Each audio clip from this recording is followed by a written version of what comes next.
watching us from. Please tap your neighbor. Please let them know we are on. They can join in today's conversation. Well, before we get down there, I'd like us to remember that at Fidelis Leadership Institute, we train leaders. We also get to host leaders in various aspects of life, health, mental health, for example, or leadership, and quite topics that ideally actually do host. So we ask that you would check out our website. Please sign up. Please join the conversation. Let us know, especially what you'd like us to bring to you, educational or something that is thoughtful that helps you develop your leadership in your area of expertise. Today, ladies and gentlemen, again, thank you for joining us. We have special guests.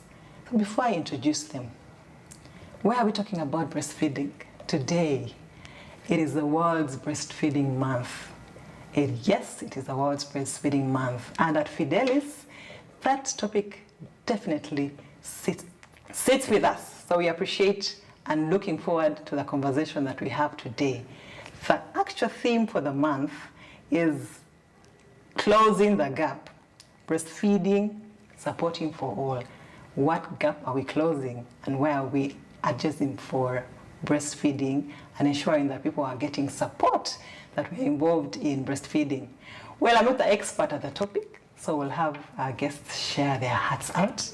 I'm personally looking forward. Yes, and my name is EVELYN OSIIME. I'll be your host today. I'm a trainer, I'm a facilitator. Today, I'm your host for today's show. So please log on and let's have this conversation together. Ladies and gentlemen, I'd like us to get to know our speakers, not just speakers, guest keynote speakers for the topic breastfeeding. And I'm looking forward to how they introduce us to what gaps are we actually closing while we're advocating for breastfeeding support for all. Well, I'd like you to join me to welcome our guests. Before we really get to them, let me just introduce them. I have the honor to introduce them in detail. Well, to my extreme left, I have NANKUNDA RONNAH. Welcome. Good to have you at Fat Talks. Thank you. NANKUNDA RONNAH is a co-founder and a nutritionist at Impact Nutrition Company. Lay your dietitian up. She will say that for us really well. A company that seeks to transform lives through nurturing healthy lifetimes. She's driven by her desire to see individuals live wholesomely lives, and therefore seeks to utilize her knowledge and skills and abilities to make a contribution. Personally looking forward. She holds a bachelor's degree in science, human nutrition and dietetics from Chambongo University, and is currently pursuing a master's degree in public health monitoring and evaluation at Makerere University School of Public Health. Ladies, I'm still introducing the guest speaker. Wow, but I'll stop there. Welcome, Diana. Welcome to Fat Talks. Thank you. Good to have you. To Very be good here, to have you. EVELYN. Thank you. Very good to have you. And right my near left, ladies and gentlemen,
Well done.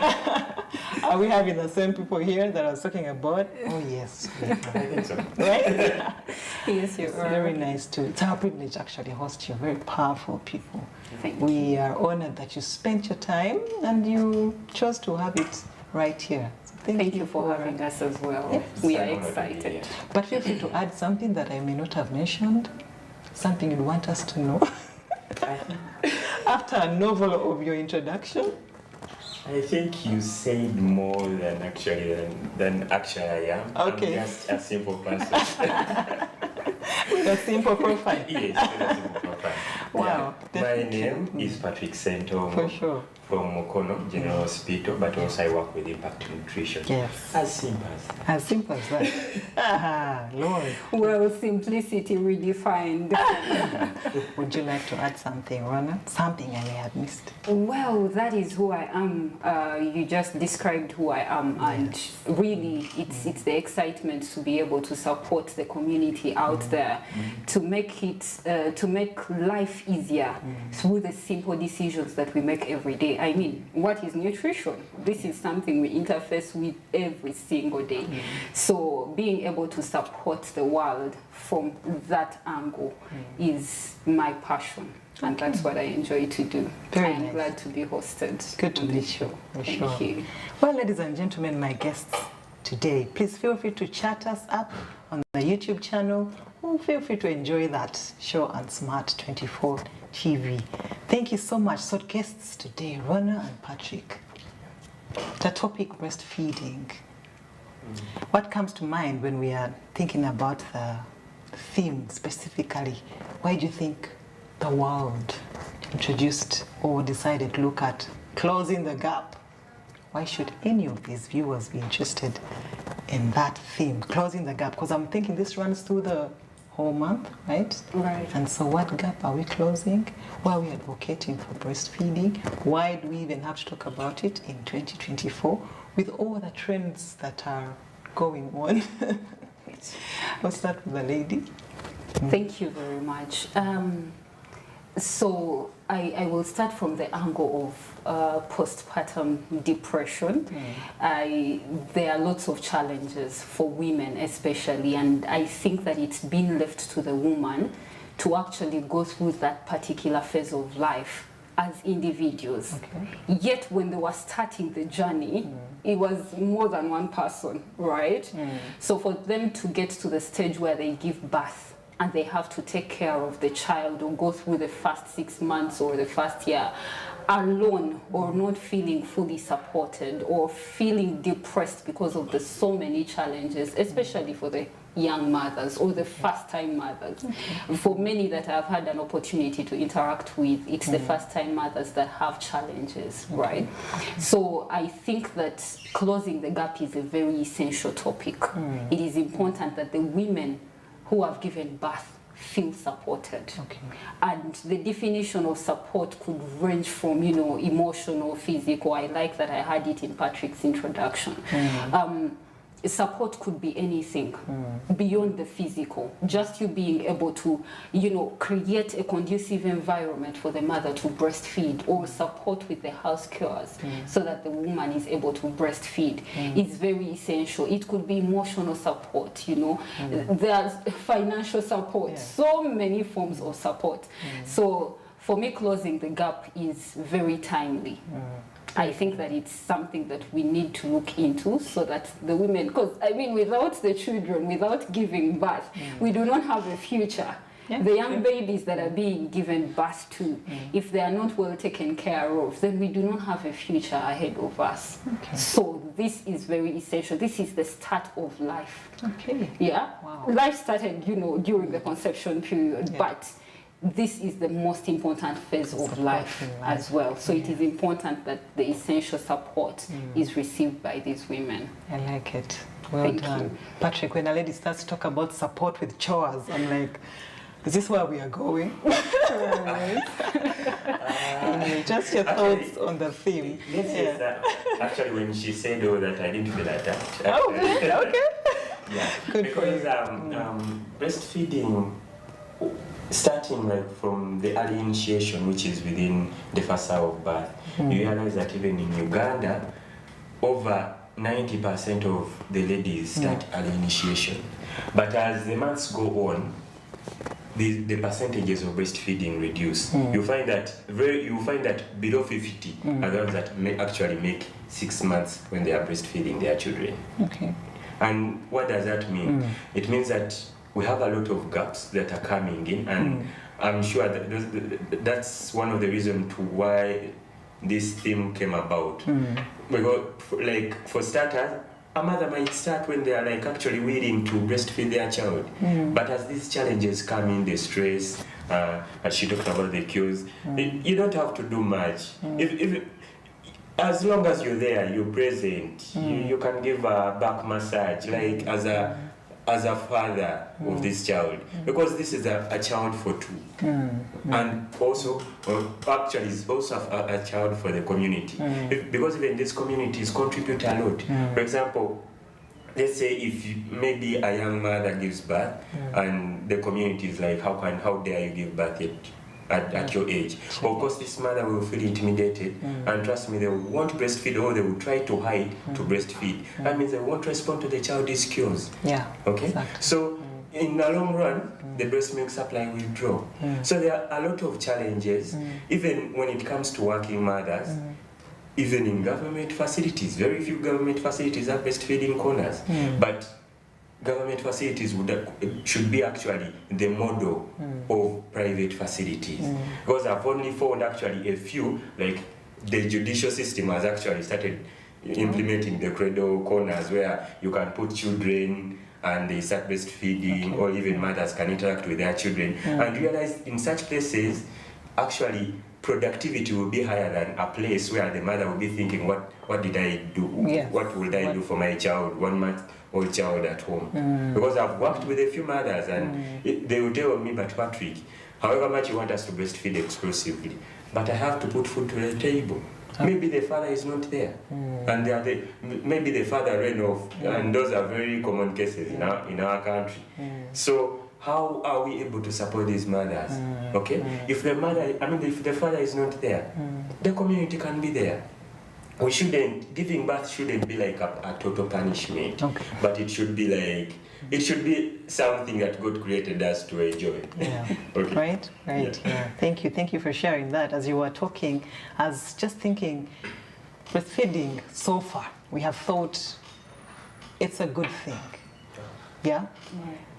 We have had healthy babies that have gone through breastfeeding. Right. But every time the topic breastfeeding comes on, in the trendy world now, you're like, but why breastfeeding? Maybe let's first take the viewers there. Advocate for where we're talking about breastfeeding. And then, what is breastfeeding? If my son is watching, he'll probably want to. Yeah, just speaking to that. Just trying to affirm, why do we actually still, even up to 2024, advocate for breastfeeding? Why do we even celebrate it every single year? Exactly. Why do we even have it as a national, global issue? Right. You know? Yeah, just... I will let the lactation consultant define for us what breastfeeding is. Yeah, so breastfeeding, like in Aleman's understanding, it's breast, like you're feeding on the breast, okay? And this breast has to have been developed for it to produce breast milk. Okay? It's not a matter of someone coming on and they start suckling, like how our breastfeeding fathers maybe do sometimes. But it's supposed to be during the later stages of pregnancy, these breasts develop. That means they are ready to produce milk. And usually we find difficult where a mother comes in when they have already diagnosed themselves as, Musawa, I don't have breast milk. But your breasts have been developing, and you ask them, do you feel like as if they're tough inside there? They're like, yeah. That means actually your breast is ready to produce milk. Then why should it produce milk? So it has to develop, and it has to be able to bring out milk. And usually I like not to leave out usual statement that I make to my mothers once I tell them a breast is not a store, like where breast milk, where breast milk is supposed to be kept. For example, if maybe you're at work, you'd be like, let me save some milk for my baby. That's not how it is. You create demand, and the factory produces. Okay. So it's not the more you breastfeed, the more the milk comes in. So that's breastfeeding. That's very good, very good. Because in my mind, I'm also trying to address the ladies or gentlemen. How do you tell the difference between, you know, the method of having milk from the breast and putting it in a bottle? Isn't that also breastfeeding? What is? That's also breastfeeding. Yeah. Because like he said when he was defining, you have the feeding is coming from the breast, or rather the feed is coming from the breast. So if you pump or express breast milk, that is still considered breastfeeding. Because, I mean, it's the product that we are looking at. What are they giving the baby at the end of the day? So breastfeeding is the act of actually you giving the child what has been produced from the breast, which is breast milk. So whether the milk is coming, you know, is being delivered as the expressed version or the pumped version or directly from the breast, it is still breast milk. And why breastfeeding? So we were just having a conversation about breastfeeding recently in this very week of breastfeeding, and I re-echo what we just had in that conversation. The fact that you see when you give birth to the child, their environment has changed. They've been initially feeding from the mother, right? So now you're introducing them to a different environment altogether. Their organs are still developing. Their system is still developing, right? They have a very small tummy. Breast milk is readily available, that is one. But the most important thing is the fact that it is food that is in its most ready state for the child to actually take on. For the system that is still developing, this is the most ready food that you can give them. Their system is able to process it because it's already, you know, broken down into what they can actually take in, right? But besides that, it also has what we'd call antibodies or the protective, you know, ability for the baby to be able to fight against infections and disease. The fact that it's coming directly from, you know, the breast into the child's system. It's not exposed to various conditions that could contaminate it, for example. Contamination. Yes, or even if it is expressed, definitely which mother will express and try to expose their breast milk to contamination? They will take the easiest of precautions. They will wash their hands clean. They will make sure they are using, you know, clean containers, etc. Who doesn't want to dodge the bill of the hospital? Who wants to have a 1-month-old baby taking them in and out of hospital? No one wants that. So even when the breast milk is, you know, exposed, it does not lose its value. The antibodies are still there. So this is you trying to actually take charge of the now and the future for the child. So why breastfeeding? Breast milk is the easiest, you know, is the best food for the child. And it's easy for the baby to process. The antibodies are very important. Wow, thank you. I told you, my guests today are on fire. Very nice. Thank you for sharing that. So in my mind, and I'm thinking, so why are we having, what challenges can you point out that we are struggling in a way? Some of us, mothers, we need to get into that area. We are struggling in a way. What challenges can we point out that get in the way of getting that perfect solution that you just described? The good, healthy, perfect food for the child. Oh, interesting one. Patrick, would you like to go first? Or I can go first? It's okay. No, you can go first. Some of the challenges can be physical, and some can be, of course, emotional. For example, there are those physical where we have the financial ability, all those things. For example, if the mother has, maybe she's the breadwinner of the family, it can be a challenge because she has now to serve her home, and if she has actually even other children, it's even worse. And then if, let's say, even maybe the father is there, but they can't provide for the family. So those can be challenges. Actually, that can also affect the emotional bit. Then we have other challenges that can be. Let's get a little deeper on that. How would this mother have a challenge with producing milk? Yeah, how can they? Because the thing is, what the physical exposure will bring in now the stress. Okay. And stress can really lower how much this mother, the milk supply, what this mother has, okay, in a long run. So stress can do that? And actually, for most of the mothers, they actually undergo postpartum depression. Why? Most of the mothers. But like the exposure, what we do as the environment, as the people around them, what we do for them, it's what makes the postpartum depression go lower and lower. Because we know that's a battle that is really hard. Even us men, we can't actually imagine. They left us to not discover. Well, you're here. Yes. So the thing is, it brings a lot of stress that that comes along with it. But now the stress has to go slowly by their physical attachment to this child, like how even the way they communicate with the environment around them. For example, if maybe, as I talked about earlier, maybe the family perception, the community perception around, maybe even the father actually, if the father is like wafete tuzala, those feet are not for our side. Okay. It will affect this mother psychologically. And as I told you, a breast is not a store. Okay. It's a factory. What happens is when a baby latches on the breast, like electronic signals are sent to the brain. Okay. Okay. Taking notes. And that is what like helps the mother to calm down, as long as they're breastfeeding with like what we call responsive feeding, as long as they're like focusing on breastfeeding. So the electronic signals that are sent to the brain is like, now it's high time we release the milk. So milk will come in. Yes. So once stress is there, stress will be a barrier for that milk supply. For that milk to... Yes. Actually, I've had mothers, like there at the hospital, whereby a mother actually told me, she was like, for me, I be at work. When I just think about my baby, milk just starts pouring. Wow. Just what? Thinking. Just as I told you. Yes. The breast is not our store. It's not a bag. Yes. So you have to create the demand. And the thing is, you have to always empty the breast. So that is another gap. Patrick, yeah. Let's stick to that gap, because that gap is quite a gap. That's a big gap. Yes.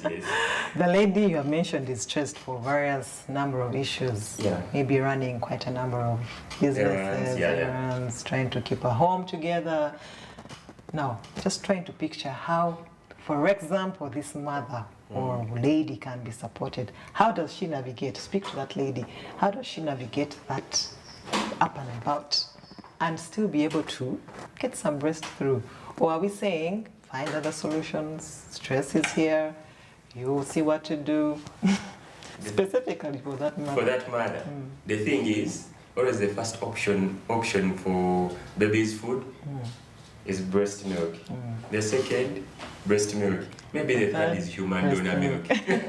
Okay. So how do I manage my stress? How do I manage? How does the mother manage? In case like, though our facility, it's quite unfortunate that most facilities maybe they might not have access to counselors or people that can actually assess the postpartum depression. But as long as a mother is really finding difficulty in producing enough breast milk, they can talk to like a BFHI mentor, like myself, yes, a mentor, like baby friendly food initiative mentor. So they can come in and counsel this mother and also show them that actually it's achievable. Even responsive feeding plays a lot. What do I mean by responsive feeding? You have to be available. Okay. Available emotionally and physically. Because if you're breastfeeding, how do you ensure that you're available? Exactly. If you're breastfeeding, then like maybe you're focusing on something else. Usually I give an example. Maybe you're breastfeeding and maybe you're cooking something else. Okay. Of course, your mind is divided. Maybe the milk is going to pour. Maybe the porridge is going to overshoot the saucepan. So like your brain is not focused. Yes. So of course it will cut short because you're like all over the place. But as long as like you put your baby to the breast and you show that you are available, you can even play with the fingers. Okay, that such small, simple gestures, but they ring a lot in your mind. Okay, and then because as she was talking about the immunity that comes about with breast milk, actually it comes even from the early initiation when they put the baby to the mother's body. Okay. Because your body, as a person who has fought wars, who has been there in the world, of course you have a lot of microbes on your body. So once this child is actually exposed within that first hour, of course they might react, because sometimes they can actually get fevers, a little flus, but in a long run, as you know, immunity, one exposure brings about actually proper what? Immunity. Okay. Yeah. So interesting stuff. RONNAH, you mentioned something to do with new mothers. What are their very key challenges that they face in trying to breastfeed? I think the new mothers. There is something special about the new mothers, or?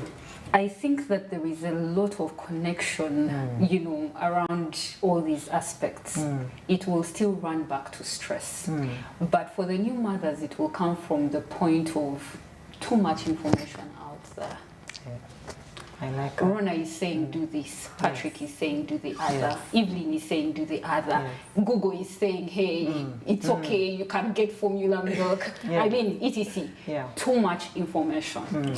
So the mother is stuck in a place where they are wondering, okay, who is saying the right thing, or what do I carry on? But what support can we offer?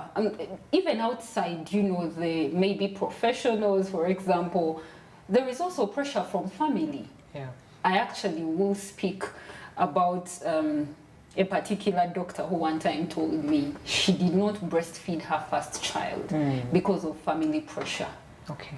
The family members were telling her, you know, from the side of the husband, they were telling her it's not necessary to give this child breast milk if it's not coming. Okay. Remember colostrum, which is that, you know, first breast milk that comes out when someone has just given birth, can be in small quantities. So just because of that experience, it does not mean that the breast milk is not there. Okay. So the experience of the first-time mother is different from the other mother. Because if I'm doing this for the second time, third time, I know if it doesn't come too much, it's okay, we'll go through it. But for the first-time mother, everything is first time. Everything is first time. You're wondering if this milk is little, is it enough for the baby? If she cries, what does she mean? If she does this, so for the first time mother, it's even also about, you know, the different circumstances that surround them. If the person has support from the man, it's a different experience from when the man has run away. Because if the man has run away, I am thinking, yo, am I even going to have enough food? And you know the myth around, I mean, I must have cups and flasks of porridge, because in birth. So the first time mother is thinking to herself, can I even afford the porridge? So her kind of stress is different from the, you know, the mother who has a husband around. The mother who has, you know, who is continuing, or the first time mother who has support from the husband or family. So different factors can influence the experiences of these first time mothers. But when it comes to the so much information that is out there, for me, my thing is get support from the right people. Get information from the right people. Praise God, moving forward, nutritionists are all over the place. Lactation consultants are all over the place. They're all over the place. I don't know if they're having the same information. Oh yeah, right. That's true. What she says. That's true. I totally agree. But I think that's why the referral system has worked so well in Uganda, or even beyond Uganda. Taking Konohu. But it's also safer, or it feels better to actually know that I am speaking to a, you know, a professional or a qualified someone, even if they are not qualified, God forbid bad things. Growing into the profession, experiences and all. But knowing that you are speaking to someone that sort of has evidence-based information. is a starting point. What it does to the mind is something very powerful. Remember what he discussed about stress. It starts from the mind. If you are conscious that I am getting actual, real, solid support from someone who is informed, you're definitely not going to be as stressed as someone who is not sure what to take on or what to. So for me, the thing is, don't overbench on, you know, information coming from all over the place. Seek information from a professional, someone that will settle better with you. It will help you to actually relieve yourself at least of that stress, aside the financial or the physical support, etc. And for me, that is a starting point. I believe that everything starts from the mind. So once you have your mind settled, that I'm actually having solid information, that is evidence-based from, you know, a practicing someone or someone that, you know, knows better. Like I know, yes, our parents know things, our friends, family, etc. know things, but get to hear from an actual professional. That will be very helpful. Because you're struggling to get the child a 500 milliliter bottle of milk when clearly their stomach cannot handle it. What are you stressing about? You know, you're actually causing, you're actually, you know, stopping the supply, the production of the breast milk because of wrong reasons. You're concerned about the wrong thing. No, so, I may be just buying a big bottle for future planning. I don't have to buy another bottle. To add on that, like an infant, when they have just been given birth to, their stomach is as smaller, I think, like about this. Even like a tablespoon is just enough for them. True. That's why they are supposed to breastfeed more frequently. Okay? Because what you're putting in, like within a few minutes, it's already done. So you have to be there. You have to breastfeed all the time. You don't wait for this child to cry. By the time the child cries, it's bad. Okay? It's bad? It's bad. Because like they show you cues that actually I'm hungry. And usually I want to talk about cues because if your child is trying to lick their mouth, you know it's time. Okay? By the time you see they are trying to bite now bed sheets, everything in their surrounding, it's getting worrying now. You're not caring about me. By the time they start crying, they can throw tantrums at the start. I'm sure a few mothers there, they know this. Once they start crying, they can first ignore the breast and be like, wow, you first ignored me, let me first ignore you too. But also the experience of first-time mothers. God, I have had the opportunity, I did have the opportunity to sit in for a first-time mother. And oh boy, like, you know, just support. Hey, tough. It's hot in here. It's hot in here. Like, I mean, having to alternate your routines. You're used to sleeping, say, your 8 hours straight, undisturbed.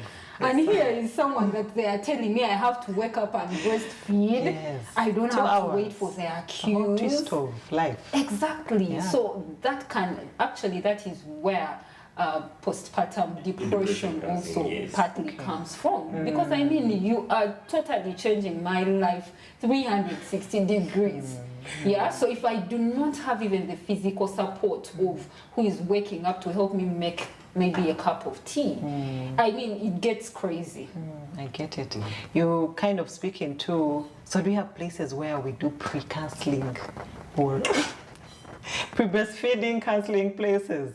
Like, you know, the mothers are expecting, or maybe they're new, like you mentioned, to prepare them for such things. Could they contribute to navigating some of these challenges? It's tough. Do they work? It's tough. Most of my country, but it's trying.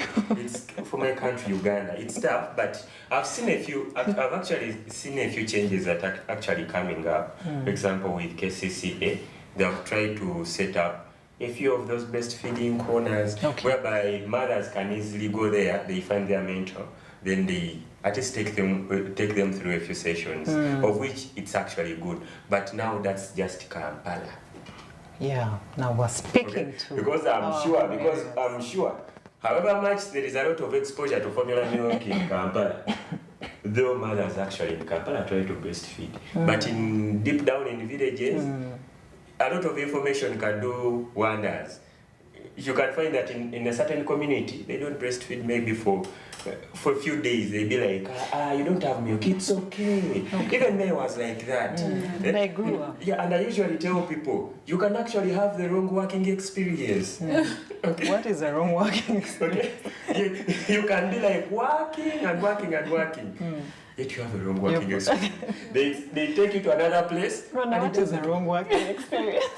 You've been doing the wrong thing all the time, but somehow going through life. Okay, interesting. So these things happen. Okay, it's just like experienced drivers actually have the most accidents. I usually give. I get you. So Gets you in can your be, head. yes, you can be like a mother. You be a singer somewhere, and you tell this young mother, this is how we do things. Even me in my era, this is how we did things. But if you go through the lifespan, are your children having actually a better immunity? Okay, there is small things that add up later in life because and they can contribute to what actually we call stunting can come in. Right. You know, stunting like within the first, we fight it within the first 1,000 days. The first 1,000 days start from the day of conception until the child is 2 years. Okay. So all the nutrition, all the education this mother gets within that time, they can try to reduce stunting and other poor immunity that can come in, even obesity. Because if you're using formula milk, you're exposing the child to obesity, or childhood obesity, which can later even involve other comorbidities and all, the metabolic syndromes. Okay. So it's like a chain reaction, and we have to support these mothers. For us, where I work, we try. Okay. You try. Though challenges can come in because of resources, I'm sure most of the facilities that really try, it's because there is captivity of resources. But you, maybe as a nutritionist out there, a midwife, which information are you giving this mother? Usually I find it worrying for when I hear some of my health workers, for example midwives, you don't have breast milk, let's give this child glucose. You're doing a disservice.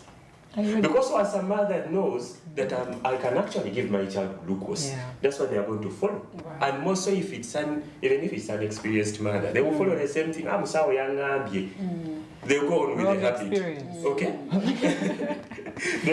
they will accumulate the wrong experience. Right. So even as health workers, let's try. Even if in the first hour of birth the milk has not come out, you have to continue trying, because this child actually can survive for a few days without even feeding, and they won't die. Okay. But you have to keep on trying. Okay. Yes. But if in case it's an emergency, you can involve human donor milk. It's there. There are banks. We have banks around Kampala, and some of them actually can deliver to your doorstep. Okay, that's a topic we need to get into as well. Because I'm looking at also, just not the mothers, ladies and gentlemen, I hope you're surely enjoying this conversation. Please send us a comment on our YouTube channel and ask these guest speakers some good, tough questions.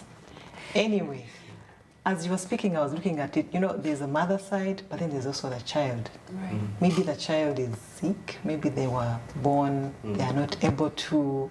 How do you navigate that? They're either disabled in some way, or how do we navigate that on the child's side of ensuring that you're still breastfeeding, irrespective of, have we had such examples or cases? How have we managed? Actually cases are common. There are very many disabilities that can come up during infancy. We have had a few cerebral palsy. We have had hydrocephalus. You're talking to me like I'm the doctor. Say it's cerebral palsy. Okay. Undefined. Okay, anyway, we have had please. Yes, we have had a few disabilities, and they are. No, the terms are difficult. I know. It is okay. Yeah, but usually you can mentor these mothers on how to express milk. Okay. And more so if so they can express this milk and ensure that you give this child. Though in most cases, more so for prematures, they are kind of tricky. For them, you might not know that actually they are hungry. Because they sleep a lot.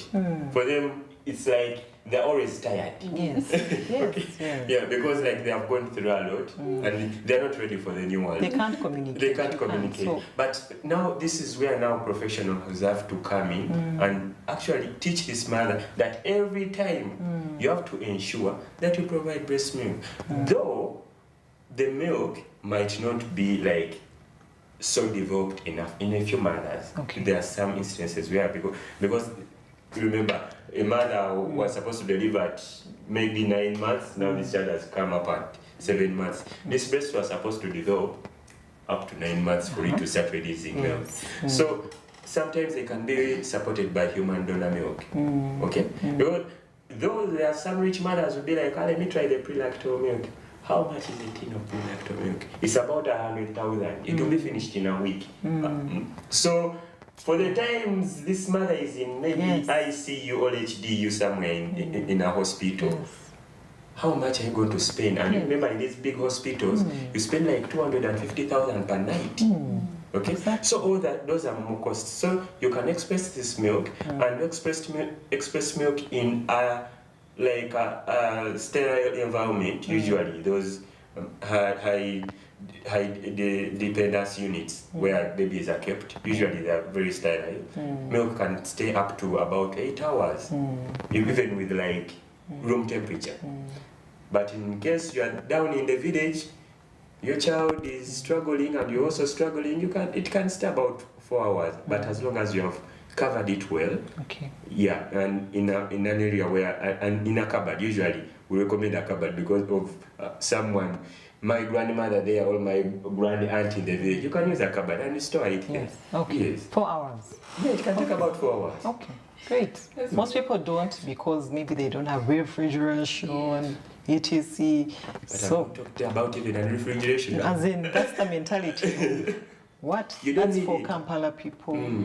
So really, And speak to us. now for the Kampala people, like I, Yeah. like milk can, for example, in a fridge can stay about more than 12 hours when it's there.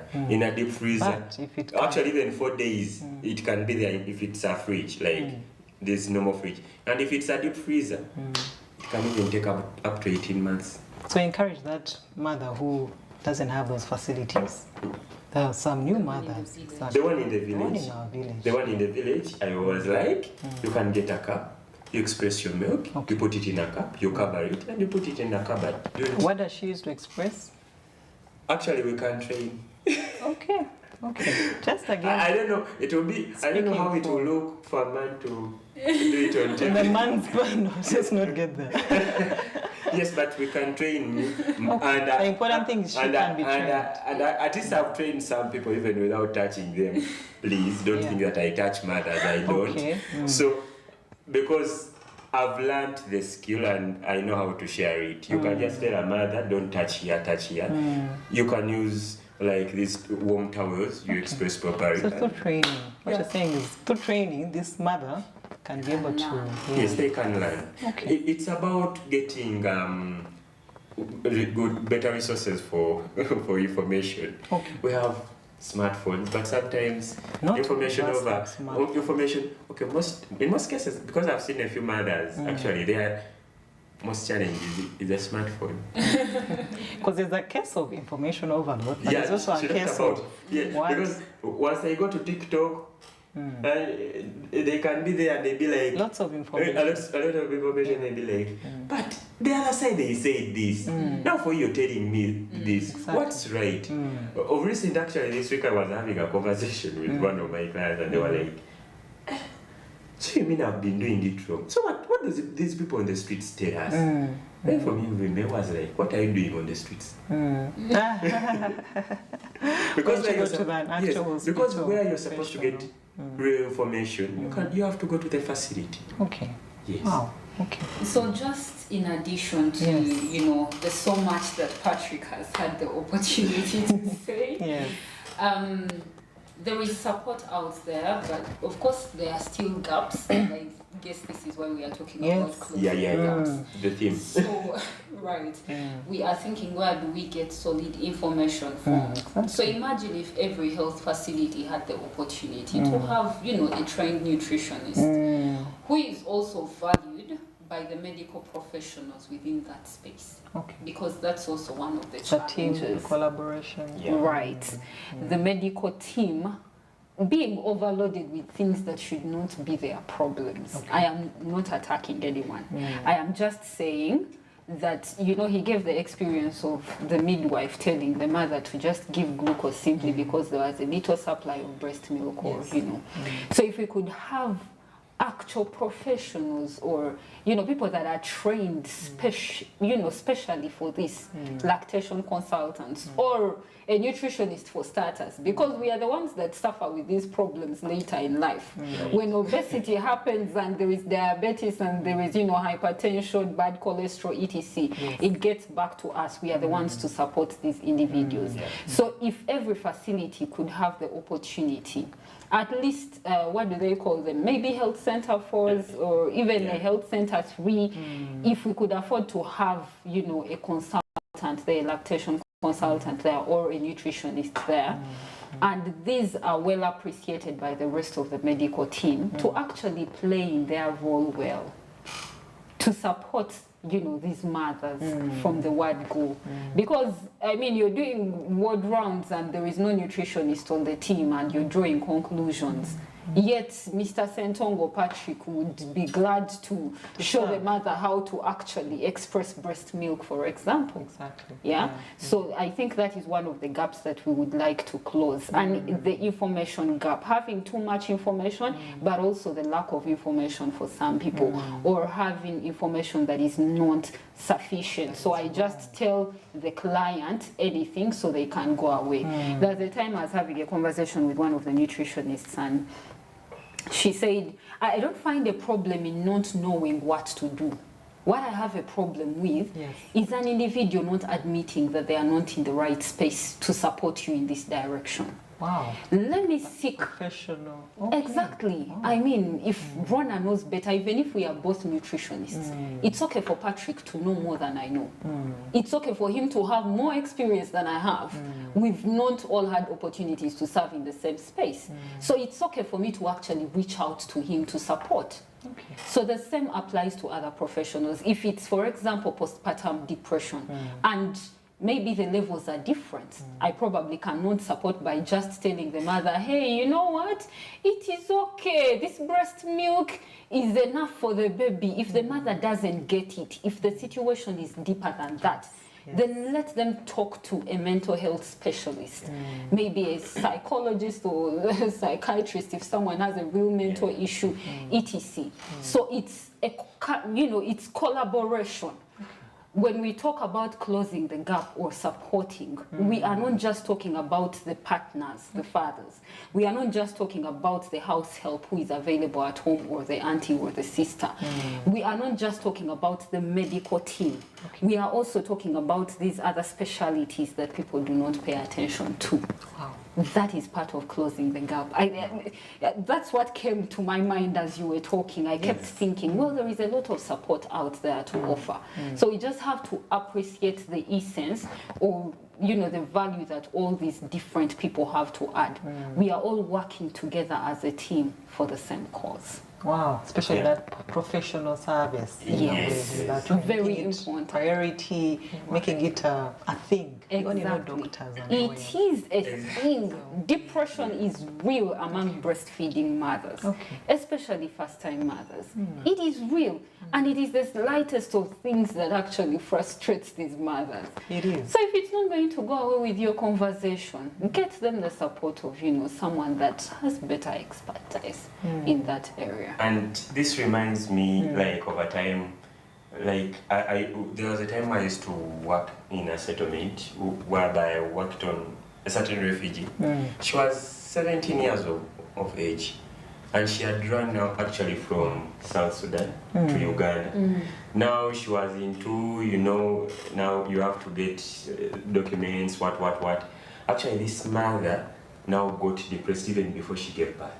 She got depressed to an extent that people, even the people that she knew as close family, those actually they had just picked her over the road, they were looking at calling her a mad person. So we had to isolate her, and we had to take care of her. I was with a mental health officer. So after counseling this mother, we counseled her, we did all other assessments, we called in clinicians, we treated a few other illnesses that came in. Even when she gave birth, we continued giving her support.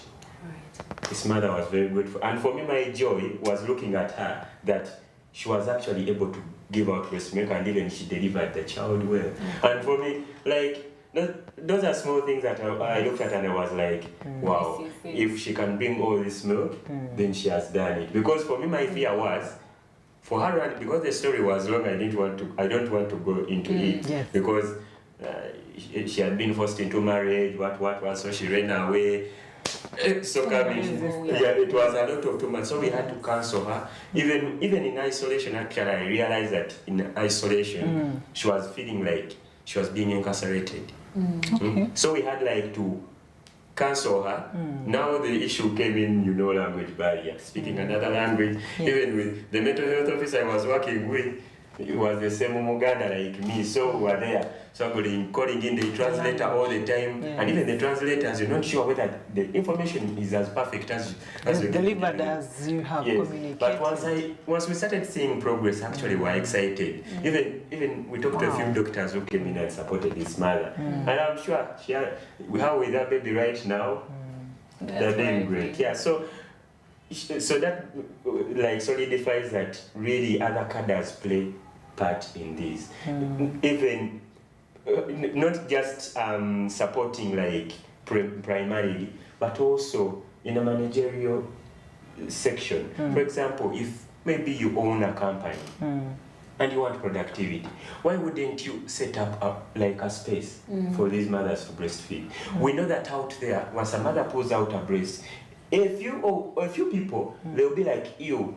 Then some men who are not like me, they'll be like, this woman is being obscene. Okay? But once you set up these spaces, maybe like, they want to make Kampala a smart city. Let's make it a smart city. At least, like every after 500 meters, we have a breastfeeding space. Can't that work for us? Make that a priority. Okay. In the priority list. Yes. So those are a few changes that actually can change this world. Okay. Because if Uganda can start like that, maybe our neighbors, Kenya, can take it on. Maybe also the US can learn from us. Okay. So those are small things that we can actually work on. There are very many places out there. Mothers are looking for spaces. Okay. But at the same time, the same boss wants them to be there full time. That's true. So what should the mother do? How do we navigate? How do we balance the issue? Okay. So they need spaces, and people in advocacy, they need to advocate for these spaces. You're here. I'm sure. And I'm doing it right now.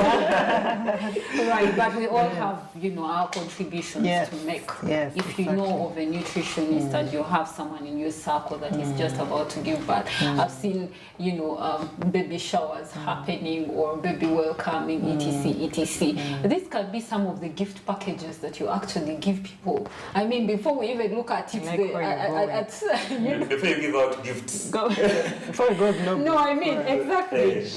Before we go global, before we are, saying what the government is not doing and all, you as an individual have something to contribute. So, I mean, recently I was just telling myself I need to get this certificate that SENTONGO has. Because I mean, I've had a number of friends give birth and they're all reaching out and I'm like, yo, this is it. That is the right thing to do. Someone in your space that is actually, a practicing nutritionist, for example. Get them to have a conversation with this mother who has just given birth. You might see that as a small thing. You have no idea. Everyone goes through stress. People handle their stress differently. Some people never mention. But just get them to have that conversation with the nutritionist or the lactation consultant. You never know how grateful they will be. So for me, Counseling, very, very important when we go to these facilities, and of course coming back to us as the nutritionists or the the medical personnel in the hospitals. There are CMEs that are held.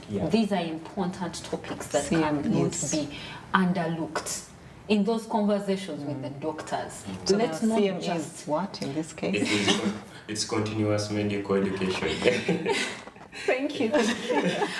For a moment I forgot about the crowd.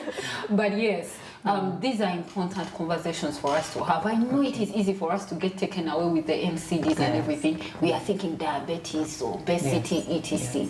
But breastfeeding is the starting point. Begins with health. Exactly, preventative health. Let that be the starting point in every health facility that has a nutritionist. Even for those that do not have them, you can always call on someone, on a nutritionist. I mean, we are all over the place. Impact Nutrition. Are you? We are all over the place. Reach out, let these people come and have conversations with your medical personnel, if it's a private entity, for example, even at workplaces. I am sure people have budgets for health talks or health camps, anything to do with health. Let's have these conversations For sure. from every point at which we can have them. So for me, that is where answering the question that and actually to add on that, in those budgets, for example, for the health talks that they have in companies, a company, you can buy a dummy. Okay. You can buy a dummy, bring a specialist to show them how these mothers actually should handle even the breast. Don't just assume. Don't just assume, you just put the child there. The mother can end up actually getting wounds. Okay? Because the child is not actually latching well on the breast. They can get wounds, and once they get wounds, it will be inflamed, and actually they can sour into pus. Okay? Yes. Just because you have not showed them, or you have maybe went on Google and you are like, as long as the breast is there and the child is there, they're breastfeeding. The child is actually not supposed to make those queer sounds when they're breastfeeding. It shows that they're actually not latching well. Okay? So these shows, they are supposed to be like demonstration shows. Okay? Not you talking this and it will be boring. That's why you need people who are specialized to come in and actually show them the practical bit out of it. Okay. Yes. And imagine a workplace where your boss says, in the near future, conversation, in the near future, we will be working flexible working hours. Imagine seeing that in your HR In your place of flexible working hours for the mother that has just given birth. Let them know that at the workplace, these people value the generation that is coming up. So offer them flexible working hours. Let the mother be able to step away and check on their baby if they are within a close vicinity. The breastfeeding corners, so they are able to express their breast milk. I mean, it's beautiful to watch mothers actually go to express their breast milk. It's very exciting. I mean, that the mother at least has their food stored for their baby. So there is so much that we can do at the individual level before we even think of asking the government. And for you to make sure that actually your breast milk supply continues, doesn't mean that once you express during the day, you're done. You have to breastfeed through the night. That's when now all the support comes in. Being a mother is tough. We know. A few of us, we know. How do you know? We know, because for me, I might be sleeping. Maybe that time when I'm married, I might be sleeping when I don't want even to be touched. When the mother has to do what? Has to get up. Sometimes even they can sleep, and the child is just there suckling. Okay? But you have to breastfeed even through the night, so that you keep on with the supply. And you have to breastfeed on two breasts. You don't breastfeed on one. That's why I say the law of demand and supply. Okay? You create the demand so that the supply comes in. If you be breastfeeding, usually mothers have a tendency, they breastfeed on their weakest arm. Okay? For example, if they use right hand, usually they want to breastfeed from this side. So usually this left hand breast will be having more breast compared to the other one. Why? Because they're breastfeeding on that one more. Okay? Sure. Yes. So as long as the other one is empty, you have to start on the other one. Then when you're breastfeeding again, you have to start on the other and you breastfed last. Okay, Exactly. so that you continue having the supply. Continuous supply. Yes. Wow. But fathers, We're about to get them as in our closing remarks, especially. Ladies and gentlemen, what a conversation. World Breastfeeding Week is usually celebrated the first week of August. So at Fidelis, we are very privileged to have hosted and still hosting this conversation. So as we draw to a close, ladies and gentlemen, as you're speaking, I was looking at, so what are the homegrown things that indeed someone can do to manage stress? Because I may not be able to get to the counselor, I may not be able to get to the nutritionist with their t-shirts. So what can I do at home, in my space or in my surrounding, in my, sometimes maybe the father is not available, just me as Evelyn, I'm the either I've just given birth, whether it's my first time or second, third, what in my space can I do to manage my mental for the sake of my child? And the fathers, the gentlemen eventually after her, what can we do? Like really specifically, what can we do? How can we develop our attitudes to be able to support the ongoing home, community, breastfeeding notion? Well, As you also draw to that close. for starters, it may not necessarily be as expensive as people envision it to be. For example, if someone has been attending antenatal care, let's say at MUKONO General Hospital, he is a nutritionist there. Several times I'm, working with him and I hear him get calls from the hospital. Okay. And he has to book in people. So let's not even shut out the opportunities of talking to the specialists simply because we are thinking they are expensive. They are probably available.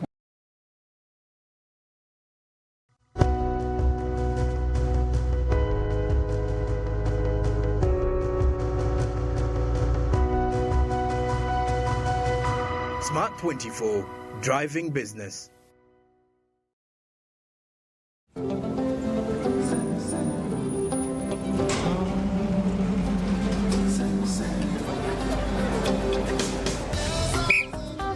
My friend, just enter. Everyone now has all access to Pearl Magic Prime. Kasim, give this man some biscuits. They're over. They're over. But relax. Here is where you get to enjoy all the premium local entertainment. You see these people here? They're on DSTV Access, like you. But now they can watch big shows like Sanyu, then they fall in love. Or they can watch Beloved and they cry. Do you like crying? You look like you like crying. They have brought more biscuits. You see, this is your home of entertainment.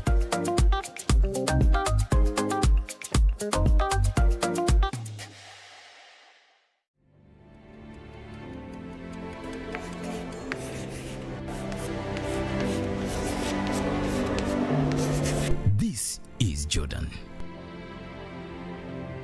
When it comes to classwork, Jordan is magic. Jordan shines. Jordan makes his peers better. Jordan is a true leader.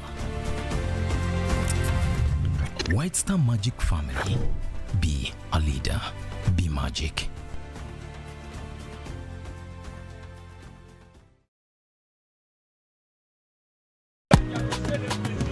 You used to tell me that I don't make you happy. All that time you would be complaining. I'll call you every day, yeah, yo, baby, don't know. You can now get all the Chibuzi out with MTN voice bundles. Call all networks. Kubei Dondoro. Buy a 25-minute voice bundle for only 1,000. Or buy any daily voice bundle of your choice. Dial *100 *21 hash and select daily or use the My MTN app. When we talk together, we are unstoppable.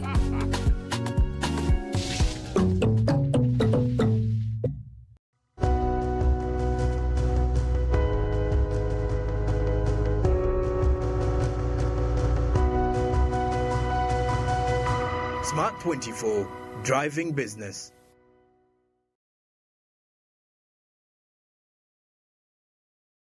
Nothing is going to find you in your space of comfort. We know you're going through something, but I mean, we are here. We cannot undo the fact that you have given birth.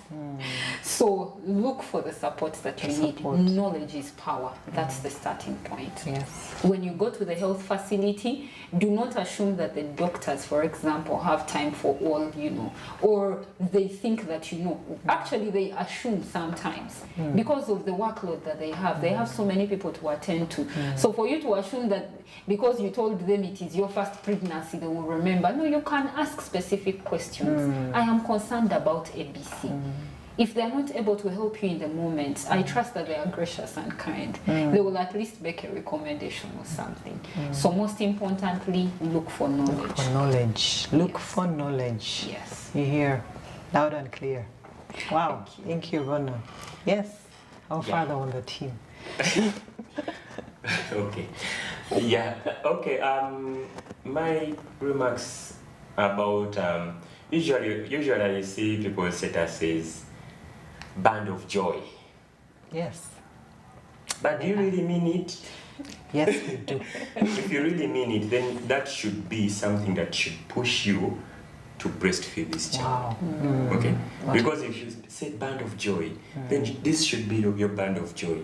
Look at them. Because I've worked with mothers, even who breastfeed twins. It doesn't mean that when you have twins or multiple births, like you're done. Okay? Yes. There is support out there. Even though you have 3 triplets. I worked with a mother of triplets who was able to breastfeed exclusively for 4 months. How heartwarming. Okay. So these things actually it's doable. So it starts within you. Okay. However much the stress is out there, even when before you conceived, stress was there. Okay. So it's not going anywhere. It just became tough just because maybe you're not sleeping. Yeah, tough was nice.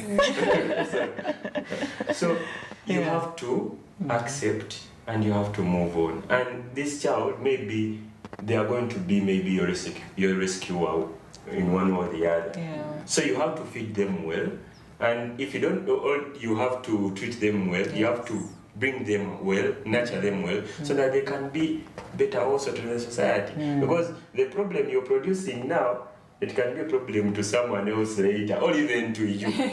Exactly. Okay? Because there's a vicious cycle. Okay. And so it starts within you. So as a mother, you have to accept young mothers. Information is out there, but seek the right information. Okay? We can, if you have access to a smartphone, you have access to TV, there are TV stations that have better information than others. Okay? It's there, we know. Yes, we know. No because yes, I know you're not going to comment, but as a profession, I say it out because I follow some of the things, then I'd be like, but yes. Okay. So you have to seek the right information. Or when you go to a health facility, you can inquire, be like, I watched this and this on TV, but is it true? Okay? So that's what they call seeking the right information. It reminded me, or when she was talking about disabilities, it reminded me of sometimes mothers who give birth to children who have disabilities, they be thinking that maybe they were bewitched. Or maybe like like culture things. But it's not true.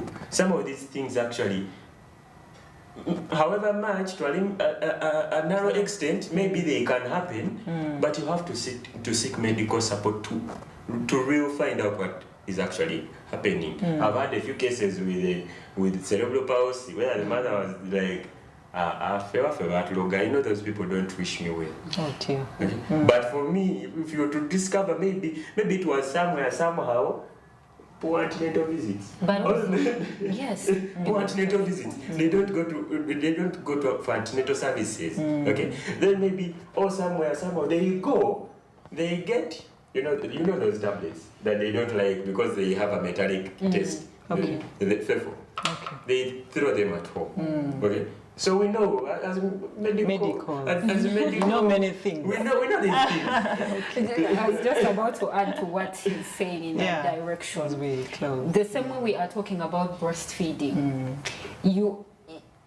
if you choose not to put your whole self in the moment while you have the opportunity to, there are problems that could arise and you'll be regretting in the future. The same way, some of these problems are a result of not doing what you should have done in preparation for the pregnancy or during the pregnancy. So there are repercussions that have presented themselves in the baby right now. Okay. And now you still want to run away from what is before you right now. Yes. I mean, you're only running away from the problem, but it is going to follow you everywhere. Yes. What am I saying? Put your best foot forward. Okay. Yeah. Wow. If getting accurate information is going to cost you resources, let it cost you. But it's an investment in the future. Yeah. A And, very huge and also investment. to add on that, like as we conclude, partners, they play a big role. Okay. Yeah, partners, it doesn't mean only the fathers. Even the children at home, they play a very big role. For example, if maybe your mom has just given birth, maybe doing some of the cures can help them, like maybe feel like, maybe I have a support system down there. Then also the family members also, they play a very big role. However much maybe it has been an early pregnancy, but it's not the end of the world, okay? So we have to support them. Then communities, long ago we used to have that thing that the son of this one is the son of the community. So we couldn't even do mistakes anywhere because we know the chairperson can cane you, the neighbor can cane you. So let's go back to that mindset that this child is the child for the community. Whatever the mistakes happened, it ended. So now let's create a supportive system to this child. Then to the government, we need resources. Okay. We need resources. Why are you saying that looking at Maybe you're the government. Because the government is by the people, with the people, that phrase. But okay, of course, resources are needed in expertise, but also when it comes to finances and all the rest. We can set up more breast milk banks because we know there are some mothers who have more than the others, and we can also continue sensitizing these mothers that actually breast milk can be donated because there are people down there in communities, they are having a surplus, and there are people this side suffering with stress, and they are going to formula. A formula is like it's like a shotgun. It just brings like the same nutrients from the age of 0 to the age of something. But breast milk nutrients vary from step to step. That's why breast milk gives you the best start of life. Personalized nutrition for personalized nutrition? Yes. Ladies and gentlemen, this conversation could go on for a week.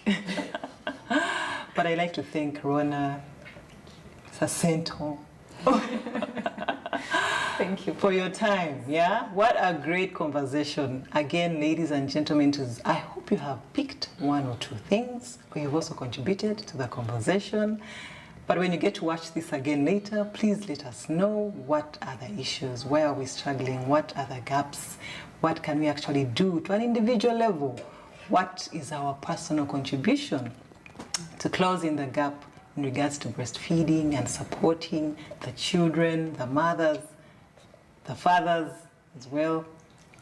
Please let us know. It's been a pleasure hosting you. My name is EVELYN OSIIME, and please join us again next Thursday for more from Fidelis at Fat Talks.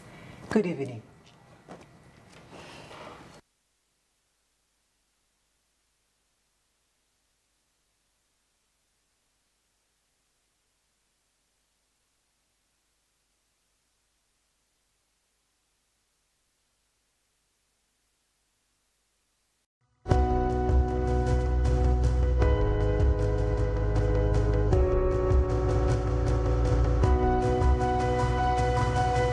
Smart 24, driving business.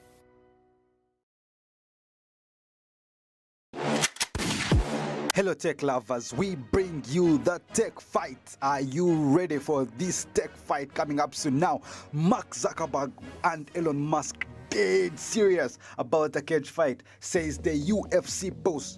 Now, Dana White, president of the Ultimate Fighting Championship, claims to have spoken with both the Twitter and Meta chief executives about their willingness to battle each other. The billionaires indicated they were up for it on their respective social media platforms this week. The tech billionaires used their